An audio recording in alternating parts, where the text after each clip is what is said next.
백상사주TV 시청자 여러분 반갑습니다. 적천수 천미에 나오는 사주 명조를 현대명리학의 석동명리학의 중화용신을 잣대로 비교 분석해보는 36번째 강의입니다. 먼저 사주를 살펴보도록 하겠습니다. 해월입니다. 해월의 을목은 그 사주의 중화를 위해서는 화가 필요로 하고 토가 희신 역할을 함으로써 화토가 유정한 관계에서 사주의 중화를 꾀하게 됩니다.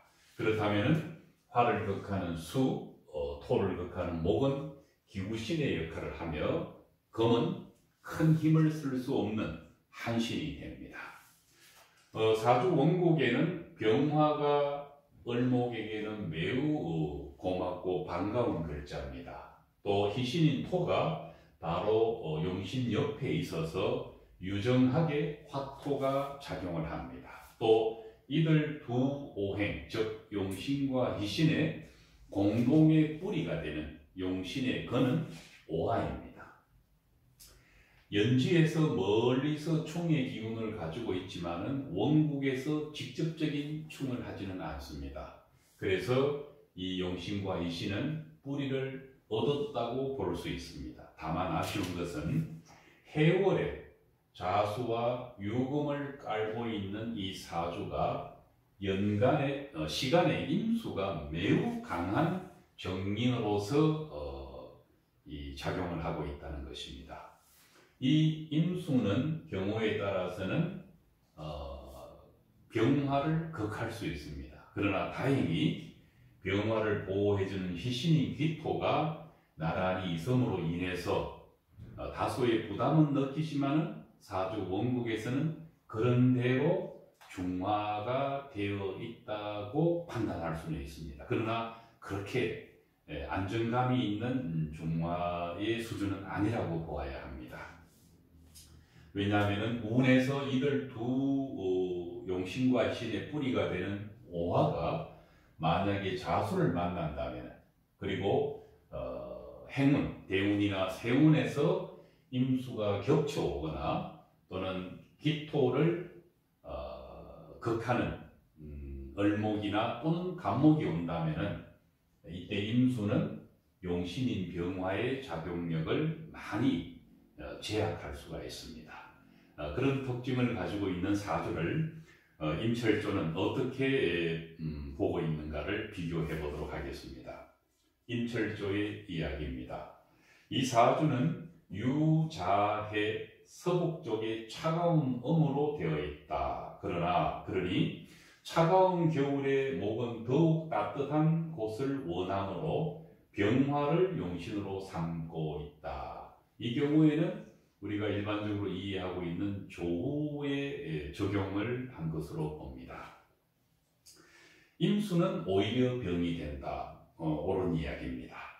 그러나 기쁜 것은 임수가 병화와 멀리 떨어져 있고, 이 점은 좀 생각해 볼 필요가 있습니다. 임수가 옆에 있든 멀리 떨어져 있든 임수가 병화를 극할 수 있는 그런 기운은 가지고 있습니다. 멀리 떨어져 있다고 해서 아무 문제가 없다고 생각하는 것은 건물입니다. 또 일주 옆에 바짝 이 임수가 일주 옆에 바짝 붙어 있으니 이 해월의 을목이 쇠약하다 보니라고 판단하고 있습니다. 해월의 을목이 쇠약하다라고 하는 데는 그만한 이유가 있겠지만 사실은 어떤 특정 오행이 강하다 약하다를 판단하는 것은 용신과 희신, 귀신과 구신이 나누어지고 난 다음 일간 오행에 해당되는 글자가 귀신과 구신에 해당된다면 이 글자는 강하다고 표현하는 것이 옳습니다. 그것이 채용론에서 용의 논리입니다. 강한 오행 작용을 하는 비견급제라는 뜻입니다. 그러나 임철조는 이 해월의 을목이 일주가 쇠약하다 보니 임수가 생하여 주는 것을 좋다라고 관찰하고 있는 것입니다. 또 기토가 천간에 투출되어 있어서 이때 기토를 두고 천간에 투출되어 있다라는 표현은 다소 어색합니다. 일반적으로는 귀신과 구신이 천간에 투출되어 있는 것을 투출이라고 하는 것이 가장 적당한 어휘 선택이라고 봅니다. 그러나 어쨌든 천간에 드러난 것은 사실이기 때문에 이철조의 말로는 이 기토가 천간에 투출되어 있어서 이건 역시 수를 막아내는 역할을 한다. 바로 앞서는 을목이 약해서 임수가 생해주는 것을 좋아하고 있다고 하면서도 이번에는 투출된 기토가 수를 막아내는 역할을 하고 있는데 라고 표현하고 있습니다. 문장이 온전한 문장은 아니지만 다소의 모순이 느껴지는 부분입니다. 이어서 수, 목, 화, 토가 각기 자신의 파벌을 세우고 있으니 상생하여 유정하다. 이 말은 수도 뿌리가 있고 목도 뿌리가 있고 토도 뿌리가 있고 화도 뿌리가 있다는 식의 표현을 수목화토가 각각의 파벌을 세우고 있으니 아주 글자가 모두 쓸모가 있다라는 식의 표현을 이렇게 하고 있는 것입니다. 실제로는 사주에 강한 기부신 작용을 하는 임수야말로 사주에서 파벌을 세우고 있다라는 표현은 낯설지가 않습니다. 그러나 병화나 기토를 두고 사주에서 이 각각의 어떤 파벌을 세우고 있다, 오화가 뿌리가 있어서 노방을 얻었다든지 이런 식의 표현은 어색할 수밖에 없습니다. 지지에 있는 오화는 옆에서 평관인 유금을 제어하고 한신입니다. 용신과 희신에 해당되는 오행은 타 오행을 극하지 않습니다. 극한다 하더라도 한신을 극하고 있습니다. 이것을 유금을 제어한다라고 마치 유금은 관성으로서 을목에게 금극목하기 때문에 오화인 상관이 화극금해서 이것을 제어한다는 표현을 하고 있습니다. 철저하게 체의 논리에 갇혀 있는 오행의 작용입니다. 오행의 작용을 그렇게 설명하고 있는 것입니다. 연간의 화토가 병화와 기토가 오화에 통근을 하고 있어서 좋은데 그것은 옳은 이야기입니다. 병화나 기토는 지지에 오화뿐만 아니라 인, 사, 오, 미, 술토라는 글자들은 이 병화와 기토의 공동의 용신의 근이 되는 지지오행들입니다.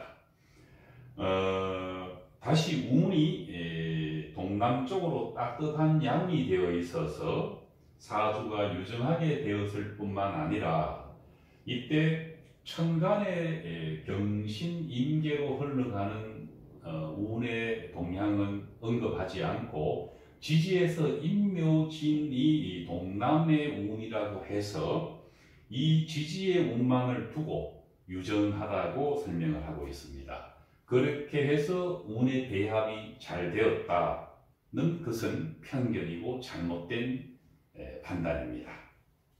그러니 어려서 일찍 과거 시험에 연이어 합격, 1차, 2차 이렇게 합격하고 본강이라는 좋은 벼슬을 얻었다. 이 모든 것은 음양의 배합이 잘 되어 있기 때문이다 라고 마무리를 하고 있습니다.